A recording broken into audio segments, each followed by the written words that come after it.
As a wellness coach, I get to help people. NASM has invested in creating this program with the leading minds in neuroscience, movement, positive psychology, sleep, nutrition. You will learn a unique understanding of wellness. I'm excited for you to take this course because there is nothing else like it in the fitness and wellness industries today. This is the course that I wanted 5 years ago, a gift in my mind to an industry that is thirsty for more.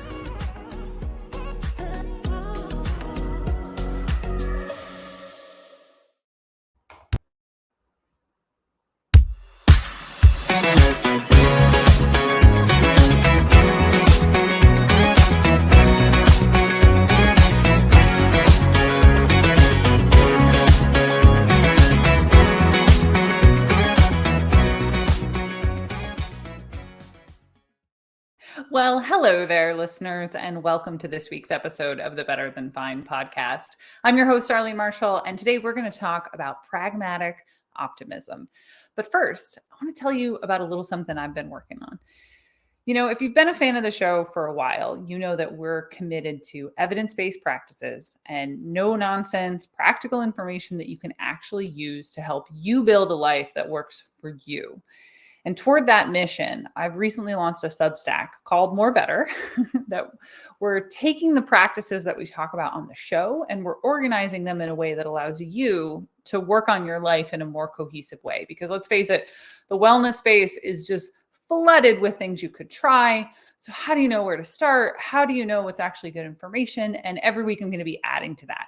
So it's free information available to everyone. There's also some paid upgrades and some bonus episodes there. It's still a work in progress, but you can find that at coachdar.substack.com. So that's coachdar.substack.com. All right, let's get to the episode. Let's talk about what we're here to talk about. So even the positivity people get kind of down sometimes. I work as a coach with a few other positive psychology practitioners, and sometimes I've found that we'll get in our heads that we have to be these like positivity machines out there in the world. We'll have to be walking the talk all the time and somehow like magically twist ourselves into these like positivity reflections of life, or we feel like we're somehow failing as practitioners. And if we don't do it, if we don't like hit that bar of living this great well-being life, are we really even positive psychology people anyway? Now, of course, we are. Like, we're human beings. Sometimes human beings get overwhelmed or grumpy or tired or sad or bored or whatever. But it's really easy to forget that when you're in a space that you're trying to help other people do good in their lives, whether it's find meaning at work or help people change their health and well-being. You know, pick a variable. And it isn't only clients. Like, I do this too. And I know a lot of personal trainers and wellness coaches who think that they have to be perfect in the eyes of their clients and out on social media. Because if not, who's going to take them seriously? Who's going to trust them? And if nobody trusts them, who's going to hire them? And like on and on and on ad infinitum, right? And that road, that negative, reactive, oh, I have to project perfection and positivity, but in actuality, I'm a person in a process. That road just leads to burnout and feeling disenchanted with things that we once loved. But I think there's another way, not only for practitioners, but for everyone. Because I think that forced positivity, it's like fake optimism. And I think blind positivity, blind optimism is just as bad as the blind pessimists out there. In fact, I think that blind optimism is a form of toxic positivity. And if you go back and listen to the toxic positivity episode in June, you'll hear all about how much I am allergic to toxic positivity. It's this inauthentic, saccharine form of bypassing what's actually challenging in our lives instead of stepping fully into the human experience. So what do we do? Well, what do we do when the roof feels like it's starting to cave in, but we want to be positive people. We want to put good into the world.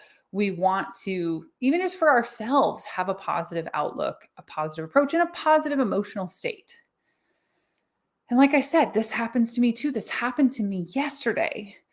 My grandmother, if you've ever listened to the show, you know how much I love my grandmother. She wasn't doing well, but I had a deadline looming and someone in my close family has COVID. And so I needed to keep them from infecting the people in my family who are high risk. And I needed to get the work done so I could hit the deadline in. So what do we do? What did I do? Well, conveniently, today's episode is about the framework that I use on how I approach situations like that in a way that honors that they're difficult to move forward in a proactive and positive way. So let's get to it. You're listening to the Better Than Fine podcast. I'm your host, Darlene Marshall. And today we're going to talk about pragmatic optimism. How do we handle challenging situations in their actual selves? Not the big picture, how do I build resilience? But when the challenges actually hit, how do we handle them? How do I handle them? How do I teach my clients how to handle them? I want to start with a quote by Martin Seligman. And I'm going to unpack who he is in a second. But 24 years ago, Seligman wrote the book Learned Optimism, where he shared his thoughts on optimism with the world. And in it, he says, quote, "While you can't control your experiences, you can control your explanations," end quote. I have always loved that quote. Can't control your experiences, can control your explanations. Because I think it speaks to this core belief of mind and to wellness in general, that we have a say in our circumstances, not through what's going to happen to us, but through how we respond to them. And that can sound like that trite thing that we sometimes talk about on the show, where it sounds like this cliche wisdom, but then you actually sift through it. And what you find is the reason that's become cliche wisdom is because it's actually like a core truth of the human experience.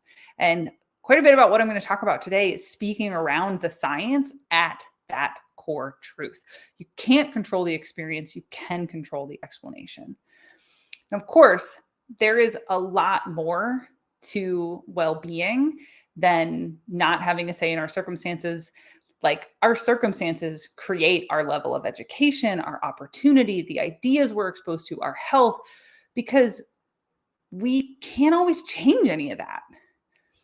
But lately, there's this other quote that's been just ringing in my mind. It keeps coming up over and over again, which is, who you are is not your fault, but it is your responsibility.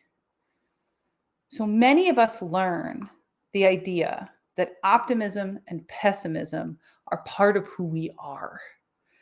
That you are an optimism if you're a positive person, but if you're a negative person, you're a pessimist. Back to Dr. Seligman, Dr. Martin Seligman. So if you've never heard of Dr. Seligman, he is one of the most influential psychologists of the last 60 years. So very early in his career as a PhD student, he discovered something that's become the foundation of a lot of late 20th century psychology, this idea of learned helplessness. So Dr. Seligman, before he was a doctor, realized that if we subject a mammal, typically, like this has been replicated in all different kinds of species, he originally discovered it in dogs. If we subject someone to a negative situation long enough, like through a long enough time horizon, you'll give up trying to get out of it. You will learn that it is hopeless. But hope is actually one of the ways that we protect ourselves from it. So you can be more resilient to learned helplessness. Learned Hopelessness is a book by Dan Tomasulo. Learned helplessness by maintaining optimism.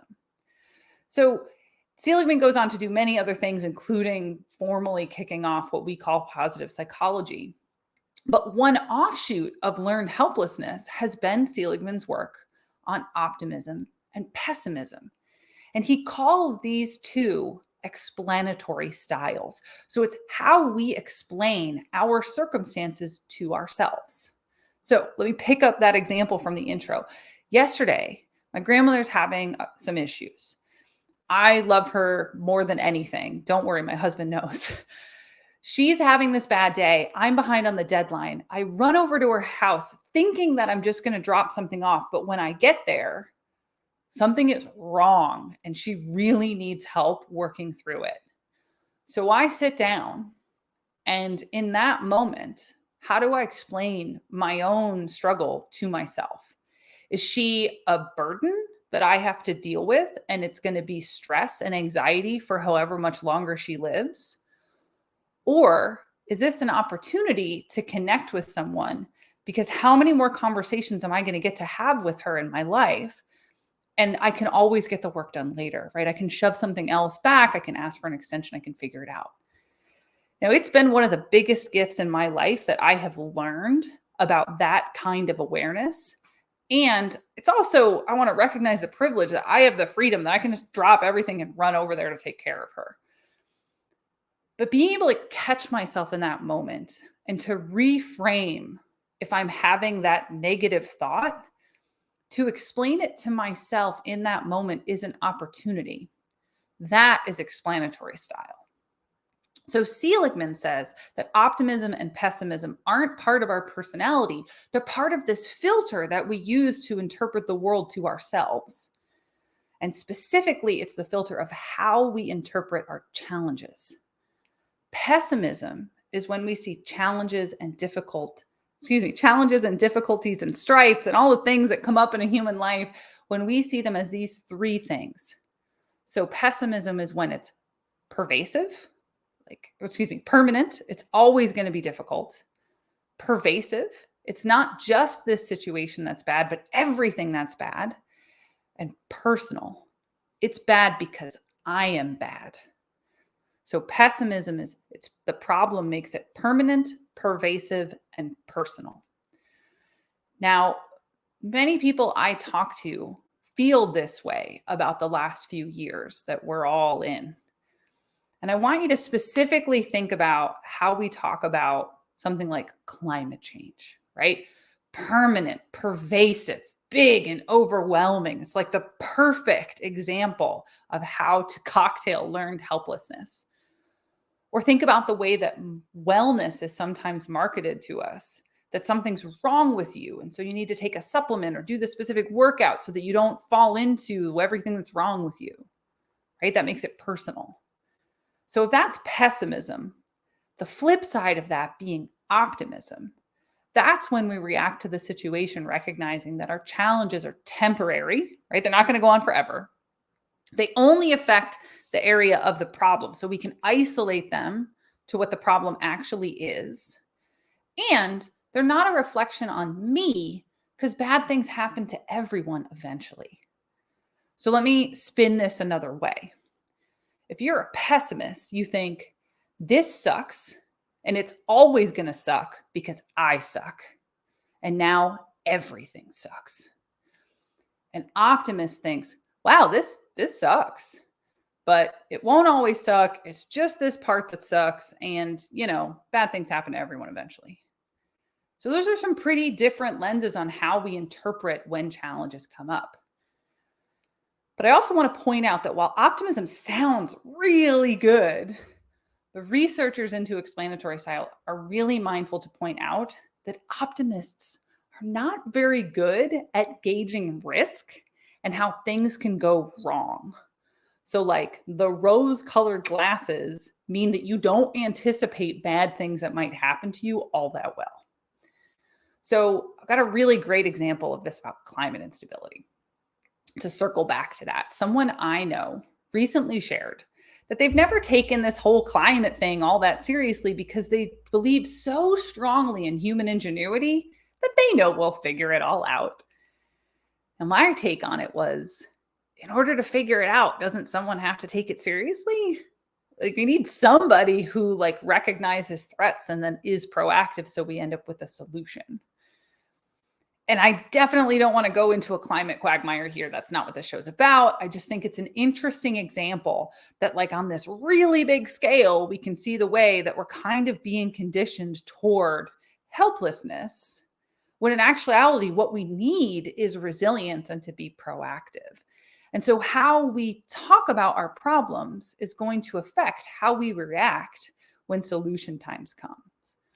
I think there's a lot of other interesting examples out there. Like, I've got friends who aren't saving for retirement because they really believe they're going to keep earning more and more money later on, and they'll just use those resources somewhere else now. I know people in their 20s and 30s that don't prioritize sleep or healthy eating because they don't think that they're going to turn into the people who are languishing in their 40s and 50s and 60s. And that's a very common reaction that a younger person might have. And I'm sure we could find lots of examples. But the question at the core really is, what do we do about this tension between the well-being benefits of optimism and the risk recognition benefits of pessimism? You're listening to the Better Than Fine podcast. I'm your host, Darlene Marshall. We are talking about pragmatic optimism. How do we handle challenges when they come up in a way that can boost our well-being, boost our resilience, but still doesn't gloss over the very real threats and risks and challenges that we all face in the course of our lives. So pragmatic optimism is built on some core ideas like straight out of cognitive behavioral therapy. So in cognitive behavioral therapy model, we think that our lives, something happens, something comes up, something challenges us, and then we just react to it, right? It's like boom, boom, stimulus response, very Pavlov.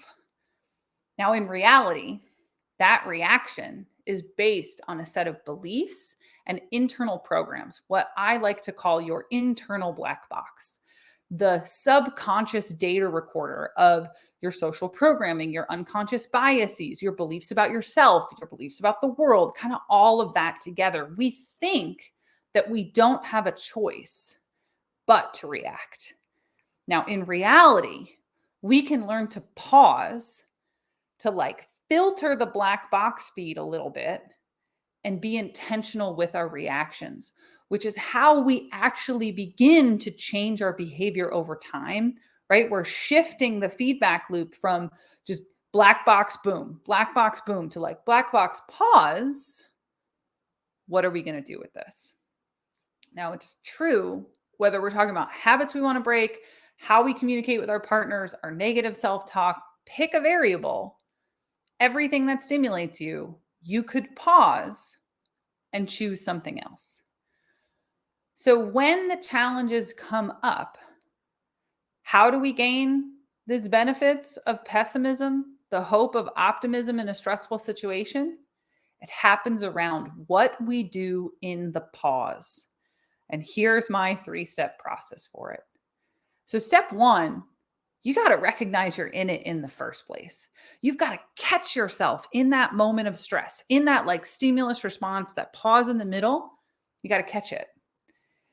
And it doesn't matter if we're talking about stress or overwhelm or burnout, you've got to own that you're in that place so that you could change the pattern.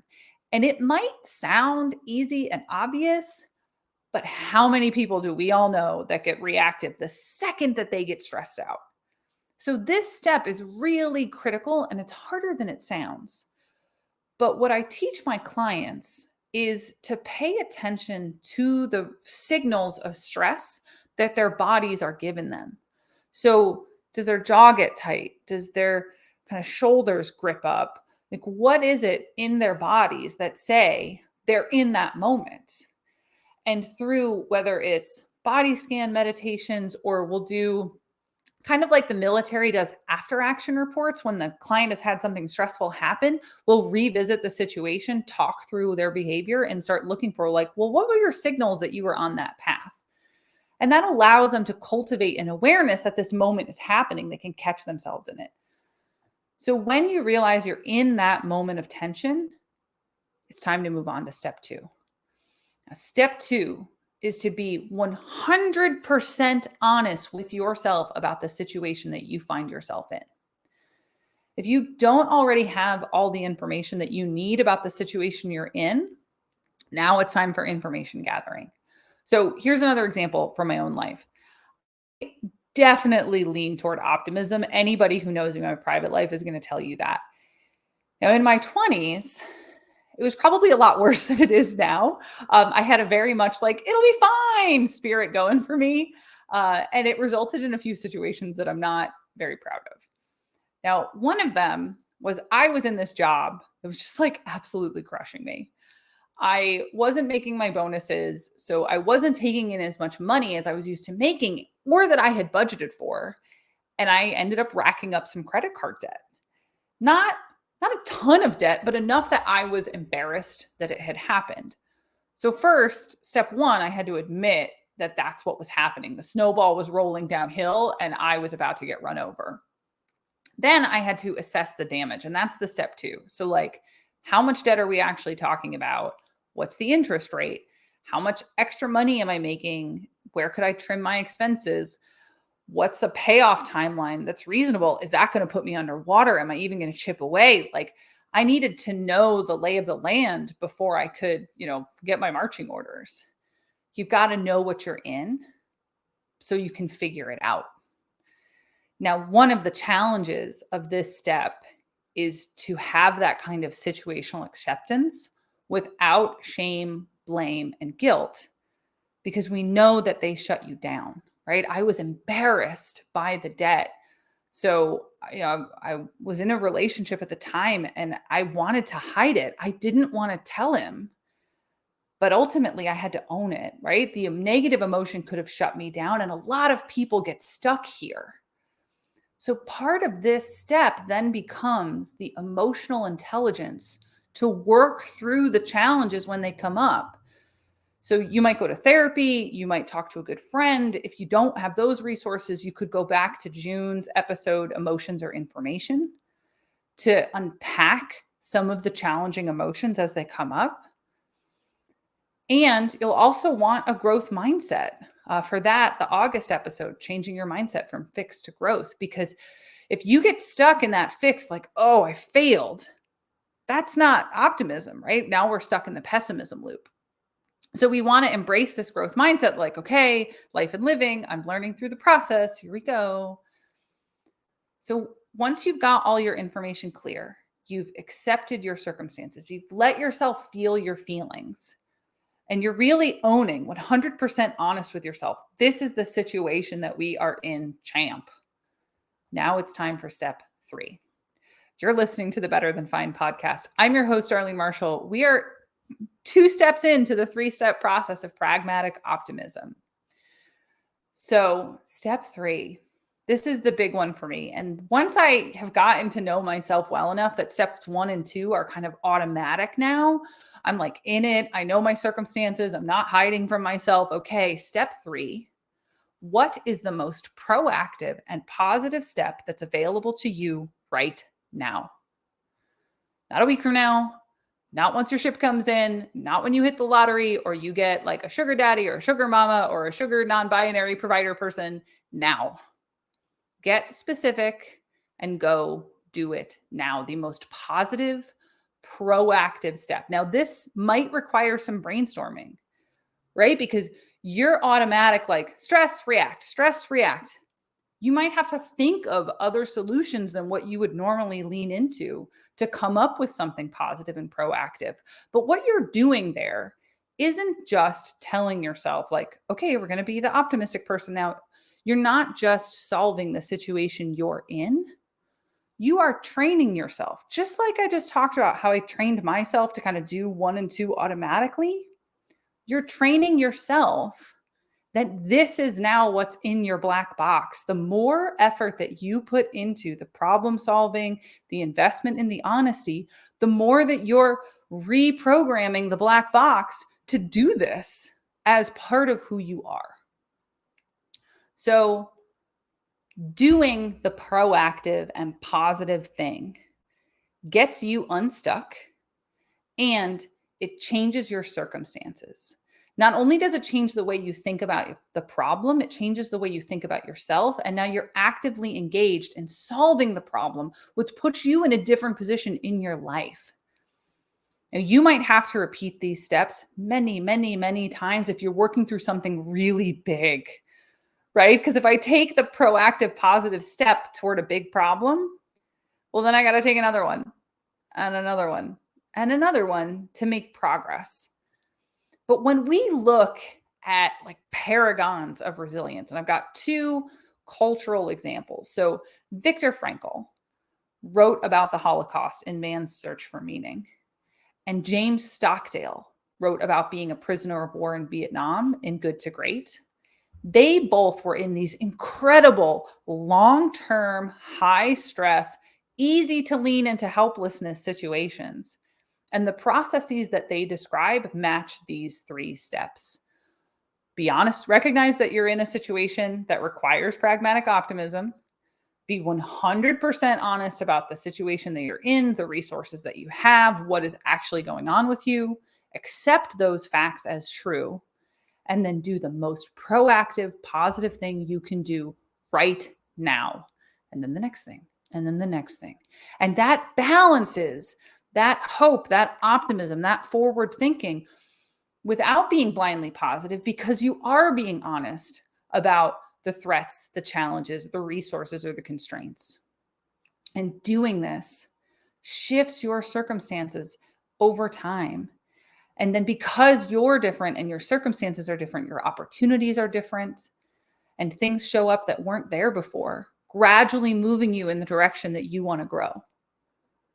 So one last thing is an affirmation that I give my clients when they're frustrated that the progress isn't fast enough. They want it to be over. And I talked about on the show before, I work primarily in the past with people who've got chronic illness, catastrophic injury, like big, heavy stuff that isn't resolved by like, do some better squats. Baby steps are still steps, right? The point is not to have magic wand progress. The point is to lean into this process of life and living with intention and forward thought and grace and humility and self-compassion. So baby steps are still steps. The pragmatic, optimistic approach is about being honest with yourself, take the steps that you can, and then keep going. So baby steps are still steps. It's been a wild couple of years. I can't imagine that there's not some kind of wild on the horizon that we can't even see. But that doesn't mean that we have to lean into the helplessness. That means that we've got to lean into the tools that make us more resilient, more compassionate, more flexible, more creative in our problem solving, so that we can continue to grow and step up, recognize the challenges, and then really be ready to find the creative solutions so that we can grow into who we want to be as people, as communities, as families, as societies, as a species. No big doings here. All right. We would love to hear your feedback. I would love to hear your questions or thoughts about pragmatic optimism. So you can email me. I'm info@darlene.coach. I'm on Instagram @darlene.coach. Or you could check out that Substack I was talking about. It's coachdar.substack.com. And if you're a fan of the show, I hope you're already subscribed. But if you're not, do that. If you're watching on YouTube, hit that like button. And of course, writing us a review always helps. We got to game that algorithm together. So thank you and be well.